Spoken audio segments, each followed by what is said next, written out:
Assalamualaikum, saya Nur Hazrin Halim. Saya ibu kepada 2 orang cahaya mata, seorang 7 tahun, seorang 11 tahun. Saya pernah terlibat dengan kemalangan. Nahas tersebut telah mengorbankan suami saya dan juga anak saya lah. So sekarang anak saya cuma tinggal seorang sajalah. Kami dalam perjalanan daripada Pulau Pinang balik ke KL masa tu. Selepas balik pada menziarah nenek saya yang sakit, kejadian itu berlaku pada sebelah malam lah. Berlaku di Highway Plus Utara Selatan di Perak. Keadaan hujan masa tu, kenderaan telah terbabas. Kami kemalangan lah. Pada ketika tu, semua di dalam kenderaan tidak memakai seatbelt, di mana pemandu saya sendiri tidak pakai, dan anak-anak saya pun tidak memakai seatbelt lah pada ketika tu. Anak saya pada ketika tu seorang berumur setahun 6 bulan, masih baby lah. Saya memangku anak saya. Biasalah kan mak-mak mesti dalam kenderaan akan pangku anak. So yang lagi seorang yang meninggal tu ketika tu dia berumur 5 tahun. Belakang tu dia cuma baring. Keadaan masa tu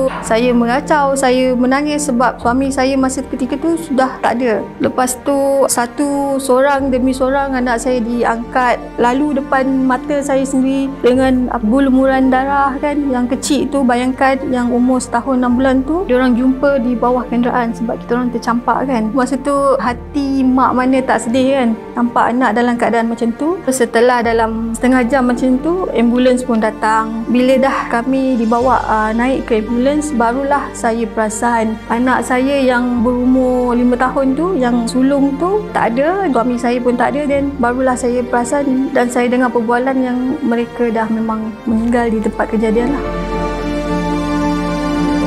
Selepas aksiden tersebut, saya terpaksa ambil masa untuk 6 bulan recovery lah sebab saya mengalami injury which is tulang bahu saya patah. Muka saya pun ni sebenarnya berjahit. Kecederaan pada masa tu teruk lah. Anak saya sendiri pun dia agak trauma lah. Trauma dengan aksiden, trauma dengan keadaan sekeliling. Of course lah, saya sendiri trauma juga untuk memandu kenderaan lah. Ambil masa yang lama lah untuk saya kembali semula berada di atas jalan raya. Saya dah seorang diri, suami saya dah meninggal, so saya kena menyara hidup. So saya terpaksa jugalah memandu. Saya mengambil kesempatan ni lah, saya ingin menasihatkan kepada semua semasa memandu, semasa berada di jalan raya, patuhi peraturan keselamatan jalan raya yang telah ditetapkan. Bukan untuk siapa-siapa tapi untuk diri kita sendiri. Pastikan semua penumpang, pemandu memakai tali pinggang keselamatan. Termasuklah jika kita membawa anak-anak berada di dalam kenderaan, pastikan mereka juga dipakaikan kerusi keselamatan kanak-kanak. Bayangkan, walaupun kita memandu dalam 50 km